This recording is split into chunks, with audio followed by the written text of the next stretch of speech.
This is the gospel according to the IRS, Breaking Points and Church Financial Updates. And now, here's the authority, Dr. Michael Chitwood and Breaking Points.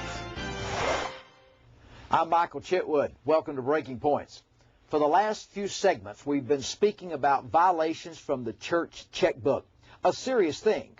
And ladies and gentlemen, you don't want to just stick your head in the sand on this, because it's not what you know that will hurt you, it's what you don't know. And once you learn some knowledge, the best thing you can do is get it cleaned up and straightened out. I've been speaking about violations from the church checkbook, about what happened to this pastor in this state. I would like to give you some points of consideration. Grab a pad and a pen. Let's get started, for this is Breaking Points and Special Impact segment today. First of all, I want you to put points of consideration up there. I want to show you how this is not good. First of all, this pastor paid $56,000 in attorney fees. Ladies and gentlemen, I don't know about you, but that's a lot of money to pay. How in the world could a man pay that? He didn't have the money to pay that. A lot of money. The size of his church before the audit began and before it hit the papers and saying Pastor so-and-so was indicted for income tax evasion. He's had a church of 600 good people that love the Lord. After the audit was over, after it hit the paper, his church dropped down to 75 people. The secretary also had a problem because they went to talk to her. Now, you can imagine when you get into this crossfire type situation, you start talking about the secretary. She's going to say you did it, and you say she did it. I don't know who did it, but I know they're going to try to get as many people as they can. Anyway, Martha had a real problem with this. She was the financial bookkeeper, secretary / check writer. Didn't know anything, just doing what the board told her to do. Write a check for this. She did it. And she called it about anything that she thought was the appropriate thing to call it. It could be the appropriate thing, but she should have put it in his W-2, but she didn't know. Lack of knowledge. You'll be destroyed. Point number one. The beginning of one year is the end of a previous year. So if the end is wrong, the beginning will be wrong. Does that make any sense to you? So you've got to go back with your compliance audit for at least a 3-year period and clean up the past. So the point is, the beginning of one year is also the end of another year. Point number two, if the beginning is wrong, that means that the end had to be wrong. Your books were wrong because you carry over the figures once you transfer them over to the new year. Number three, if your books are wrong, then most of the time your pastor's tax return will be wrong. Where does your pastor get his tax information from to go prepare his income tax return?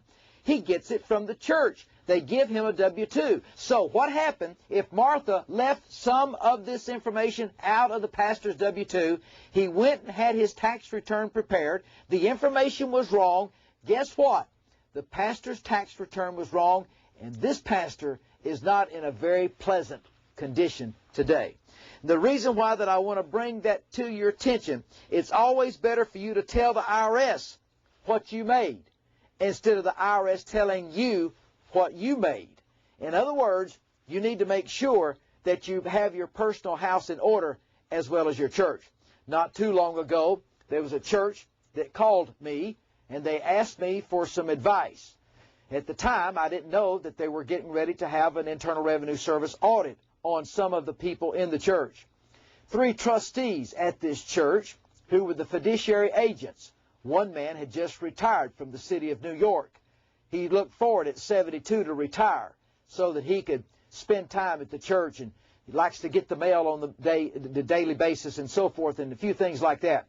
Come to find out, each one of these trustees were penalized $272,000 each because they were the fiduciary, financial, responsible parties of the church. Ladies and gentlemen, with the day and the time that we live, attorney fees are outrageous. It's better for you not to get into trouble than to get into trouble and try to get out of trouble. You'll probably be able to get out of it if you've got enough money to pay some lawyer for a good defense. But why go through that? The law is clear. There's certain things you can do, and there's certain things that you can't do.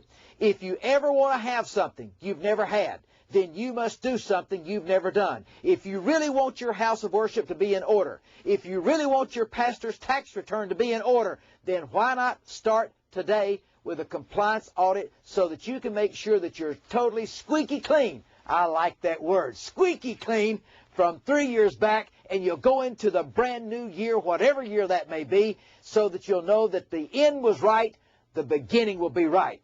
Until next time, I'll see you on Breaking Points.